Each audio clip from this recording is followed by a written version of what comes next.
Let me erase this. Okay, so what I want to do is show you how to solve by factoring up a perfect square of x squared plus 3/2 x plus 9/16. Now, by our traditional factoring methods, this might be a little bit difficult for you to try to figure out what two numbers multiply to give you 9/16, but then add to give you 3/2. Now, there's an important thing of looking at 9/16. We do know that 9/16 is not one of my integer square numbers. However, the numerator 9 is, and the denominator 16 also is. So we know that those two numbers are both perfect squares. But how am I going to factor this by using a perfect square? Well, one thing that's important to know that all perfect squares, I can take the square root of them, right? And therefore, we know that our middle term has to be 2 times the square root of our c value. So therefore, let's take the square root of 9/16 to go and see how this is going to work. So the square root of 9/16 is the same thing as the square root of 9 over the square root of 16, which equals 3/4. Then, if I take 2 times 3/4, I end up getting 6/4. So therefore, is 3/4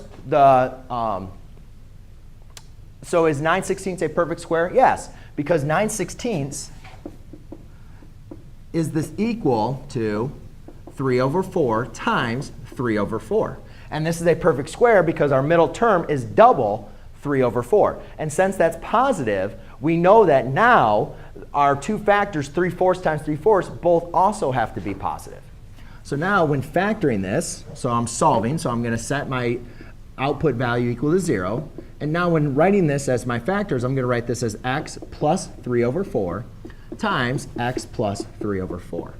And just double checking my math, 3/4 times 3/4 equals 9/16. And then 2 times 3/4 equals, I should double check this, so I should show it to you.